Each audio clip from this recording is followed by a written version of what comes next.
একটি পরিবার, বাবা মা আর সন্তান। স্বপ্ন ছিল ছোট্ট কিন্তু শান্তির। কিন্তু মাত্র কয়েক ঘন্টার ব্যবধানে সেই শান্তির পৃথিবী ভেঙে চুরমার হয়ে যায়। একসাথে বাবা মা ও বড় ভাইকে হারিয়ে পাক রুদ্ধ বাপ্পি ও নেহান। চোখের সামনে যেন পুরো দুনিয়াটাই থমকে গেছে এই দুই ভাইয়ের জন্য। যেখানে ঢাকায় আসার উদ্দেশ্য ছিল ভাইয়ের চিকিৎসা করিয়ে বাড়ি ফেরা, সেখানে সবাই লাশ হয়ে ফিরলেন। ঘটনা 28 জুন ঢাকার মগবাজারের একটি আবাসিক হোটেল সুইট স্লিপ। সৌদি প্রবাসী মনির হোসেন, তার স্ত্রী নাসরিন আক্তার, স্বপ্না ও তাদের একমাত্র ছেলে আরাফাত। তিনজনই সেদিন রাতেই অসুস্থ হয়ে পড়েন। পরদিন 8 দিন হাসপাতালে নেওয়া হলে তিনজনকে মৃত ঘোষণা করেন চিকিৎসকরা।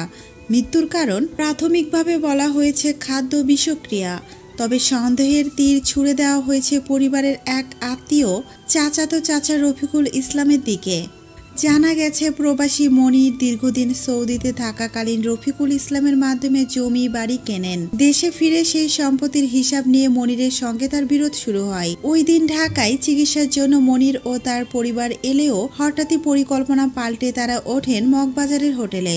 সন্ধ্যায় রফিকুলই নিয়ে যান খাবার। এরপর তিনি চলে যান নিজের বাসায়। আর রাতেই ঘটে এক ভয়াবহ ট্র্যাজেডি। মনিরের ভাই নুরুল আমিন ইতিমধ্যেই রমনা থানায় মামলা দায়ের করেছেন। এজাহারে তিনি দাবি করেন সম্পত্তি আত্মসাতের উদ্দেশ্যে প্রায় পরিকল্পিতভাবে খাবারের সঙ্গে বিষ মিশিয়ে হত্যা করা হয় তাদের।